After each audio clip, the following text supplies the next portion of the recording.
Salutations YouTube, I am Green Dragoon. I will be your host for today. I guess I guess I'll say that. I don't know, I'm still trying to figure out this announcement thing. But I hope those of you that watch me, please subscribe and like the video.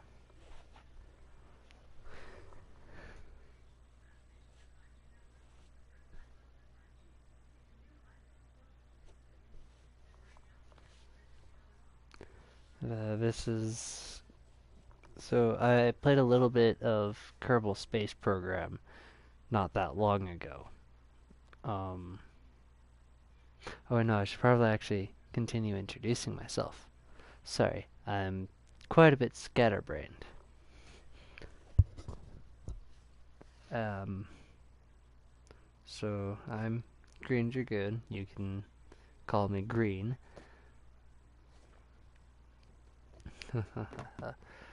um,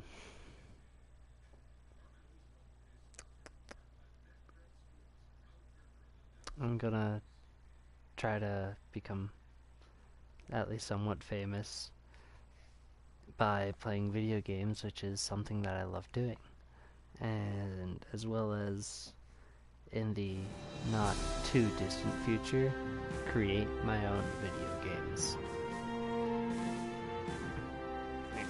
Gosh darn it, this is kinda loud.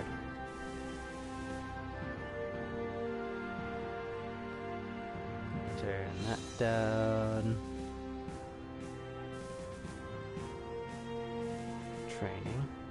Training. Oh my gosh.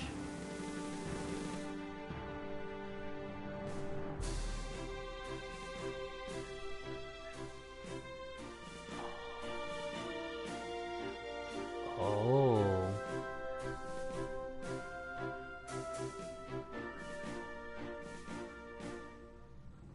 Oh, I didn't know about this. Okay, I'm gonna do this. Starting with the beginning. Training.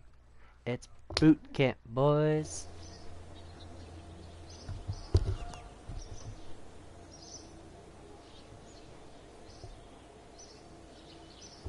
Okay, welcome to today's lecture on vessel construction. I am Warner von Karman.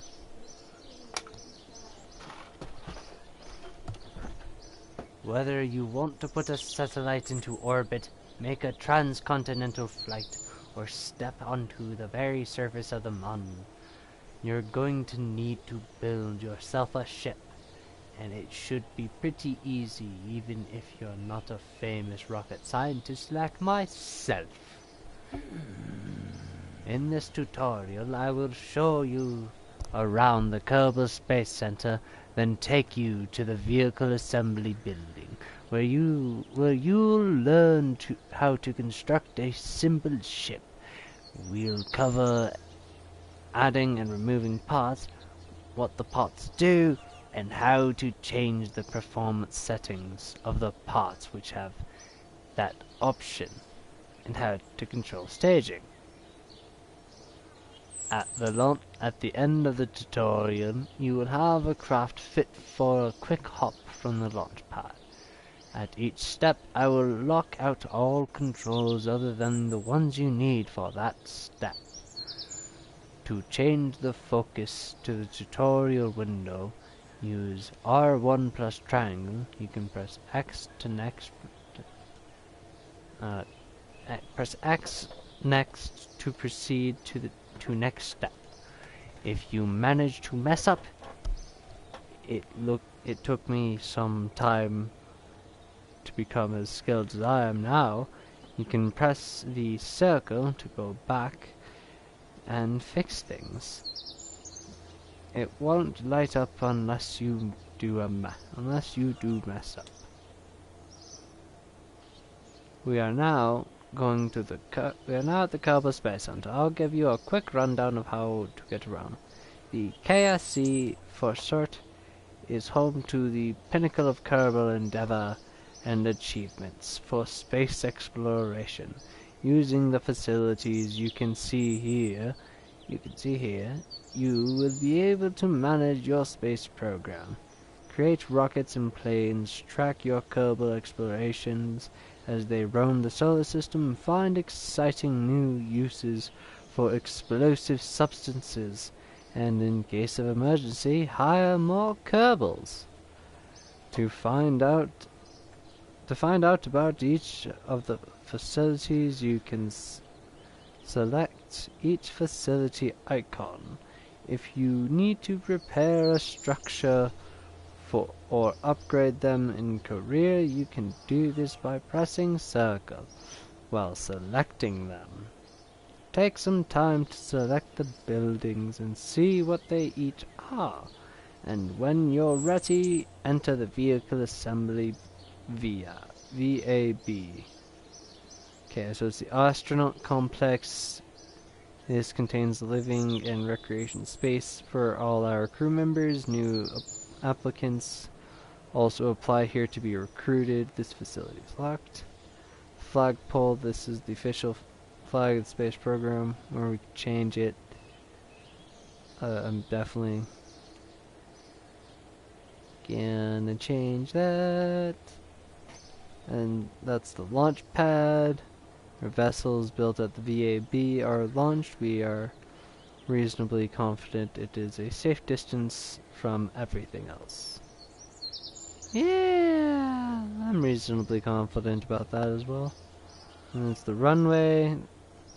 Spacecraft built in the spaceplane hangar have a long, flat surface to reach takeoff speed.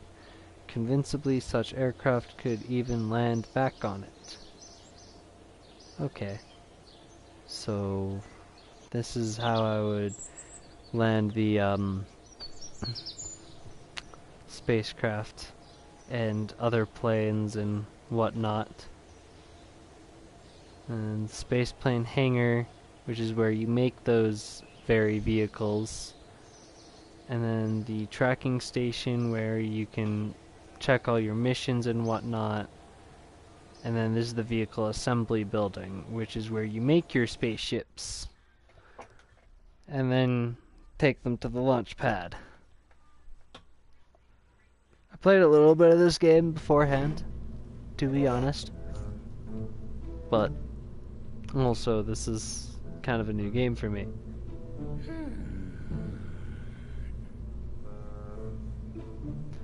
Oh shit. If you want your craft to be controlled, you need a command module. That thing. If you want your craft to be controllable, you need a command module. And it's best to make it the first part you place. This part will either contain some plucky Kerbal crew or an automated pilot mechanism. As we're just starting out, there is only one choice. Go ahead and pick that command module from the pods tab. So, after that last part is placed, you can look around with the following controls: pan camera, R2, and okay, so R2 and right stick, orbit camera, just right stick, L1. This zooms in and out.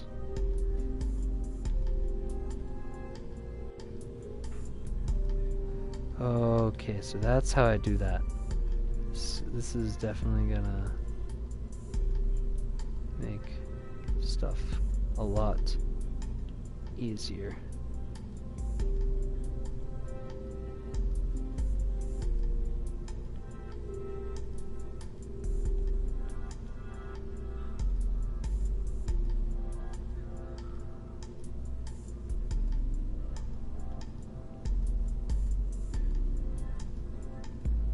Okay.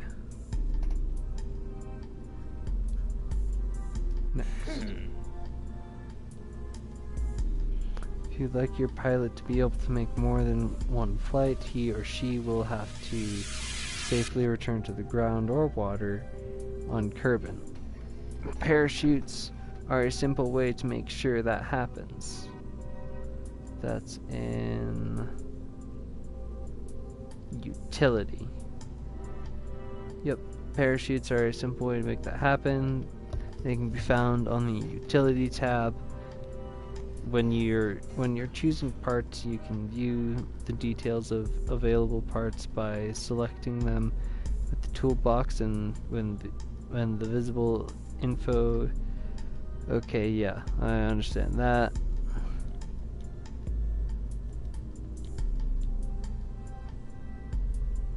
If you'd like your pilot to be able to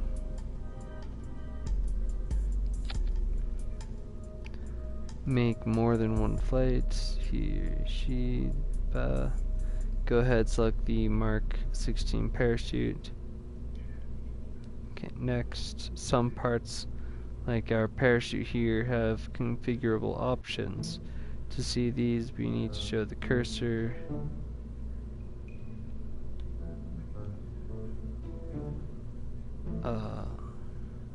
Show the cursor by pressing L3 and press square on the parachute.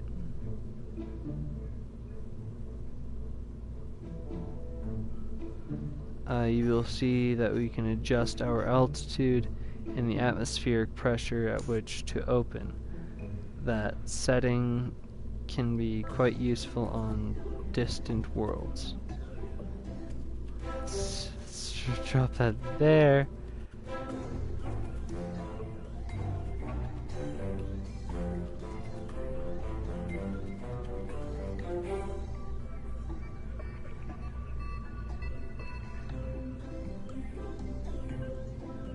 So for now,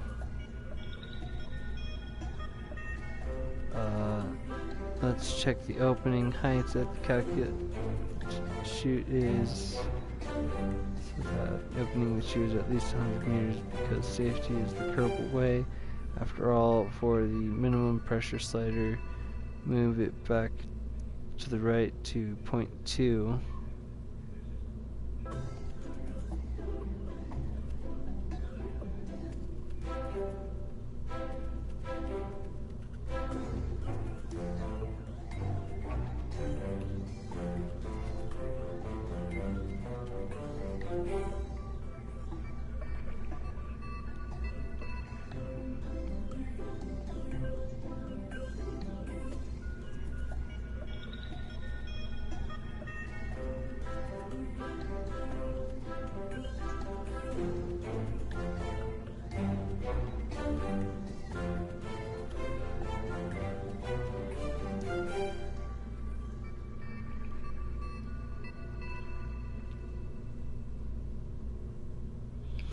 Raising it up to 0.2.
Oh, I shall return.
Tis dinner time.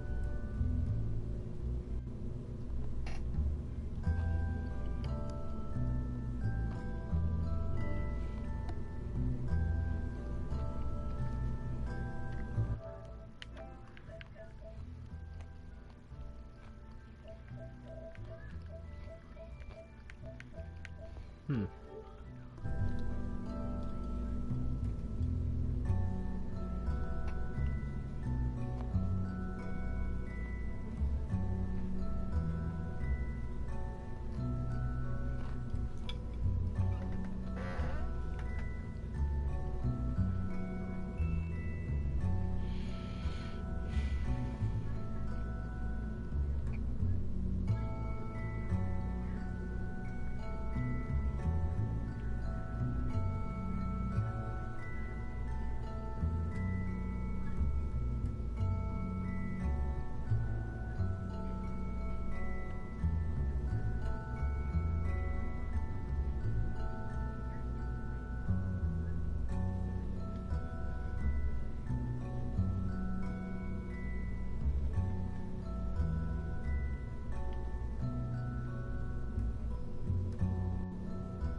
Hmm.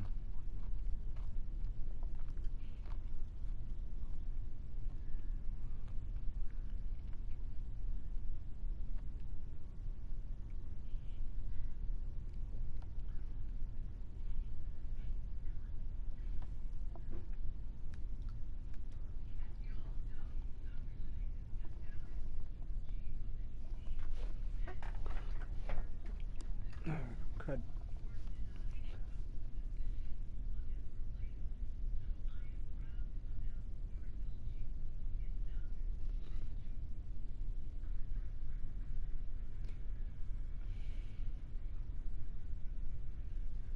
Hmm.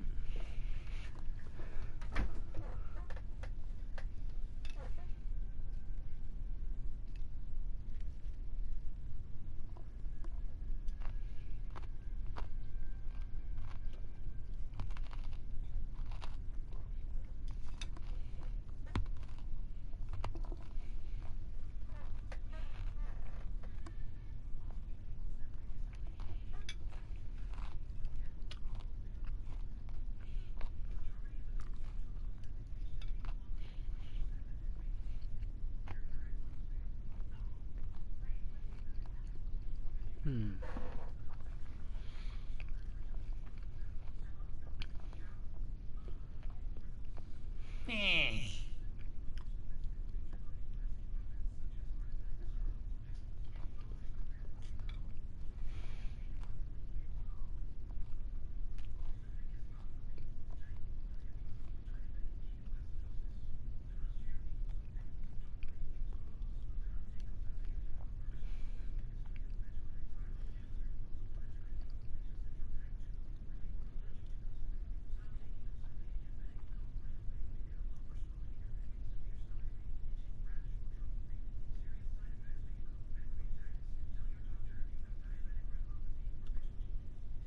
Okay, so the yaw is left and right, the roll is side to side, and the pitch is up and down.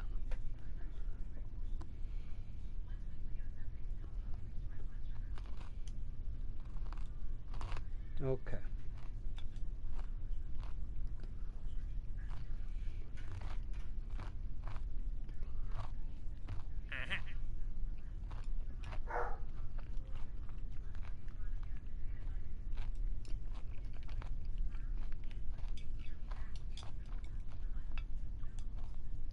Hmm.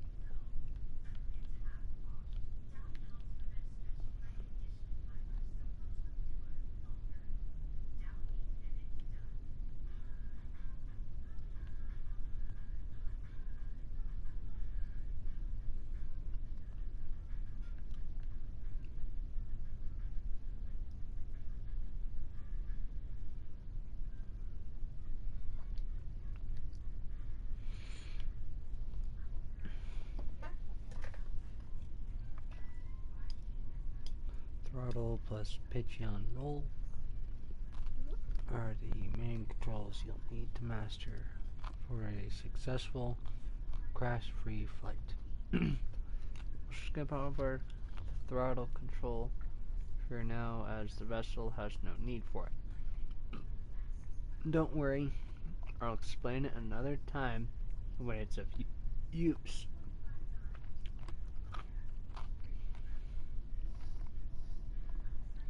Remember that all of these controls have a limited amount of effectiveness, so bigger, heavier ships probably respond much more sluggishly to the controls than a small, little one.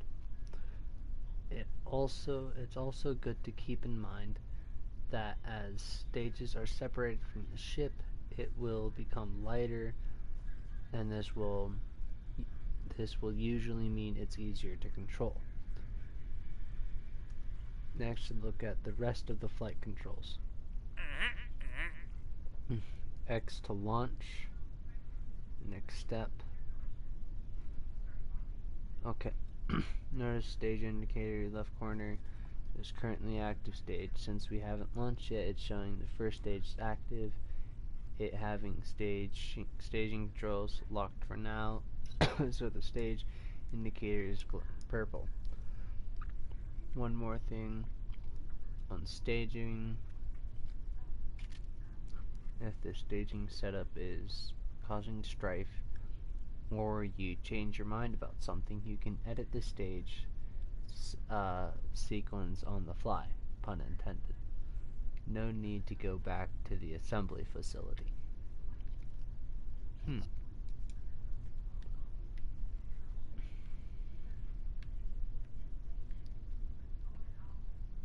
So, an important part of flying around in the world, flying, is knowing how your ship is orientated and where it is going.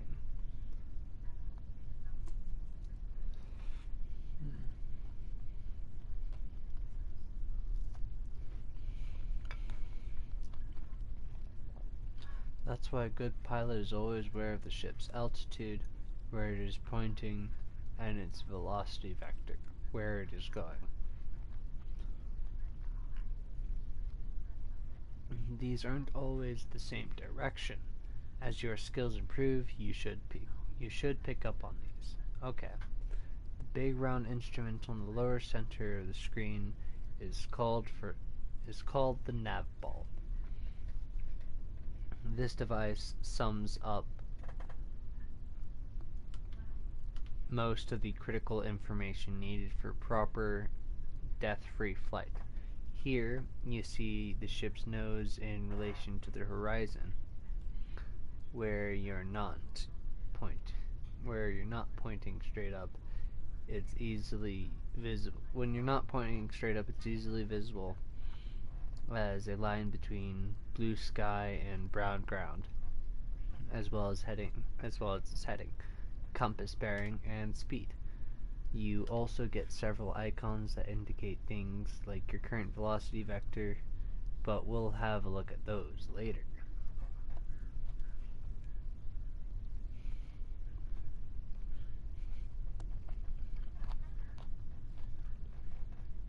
In the top center part of the screen, you have your altimeter, vertical speed indicator, and atmosphere gauge.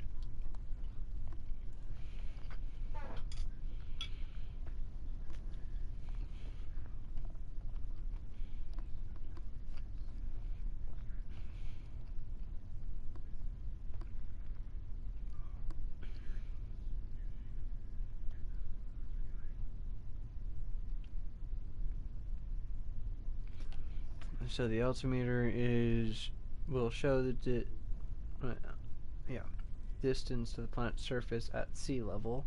This means the actual surface may be much closer, so watch out for the ground when landing. Okay. Or just aim for the water every time.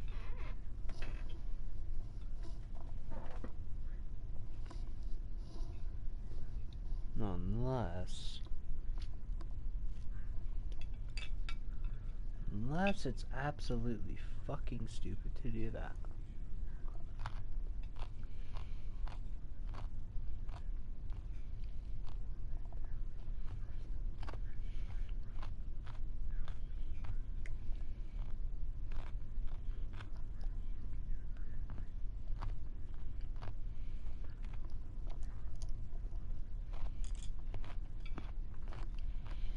Hmm.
So once, alright, one last thing before we give this rock the green light. The standing stack, you can see the indicator for your parachute. The indicator shows when the chute will be activated. Staging, you already know that, but the background will also change color to indicate I don't have COVID. I do not have COVID. Okay. And the foreground of the pair.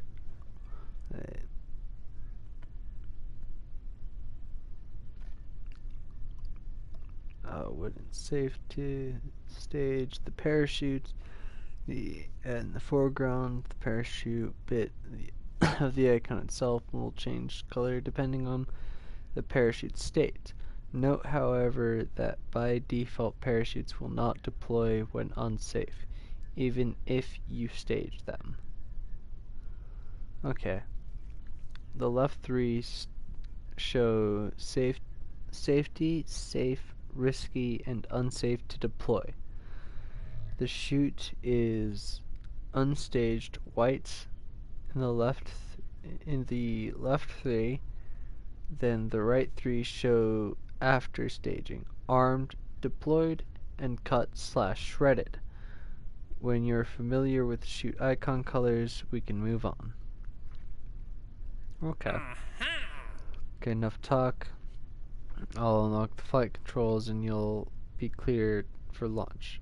At any time you may press options to pause the game. In the pause menu, you can restart the flight or end this tutorial and return to the menu. Now get yourself prepared and press an X whenever you're ready to launch.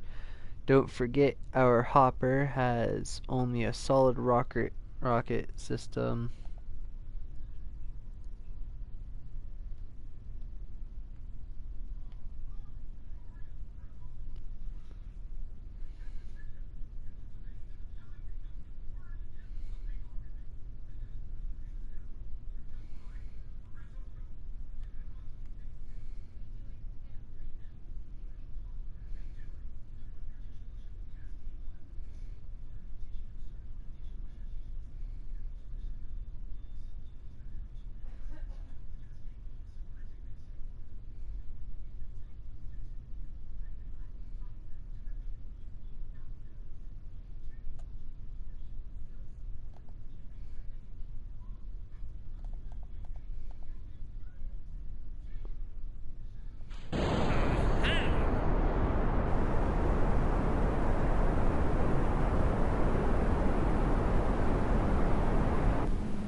How do I stage? Press the button.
Damn it.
Nice.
Huh.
Actually, I think I'm gonna switch games.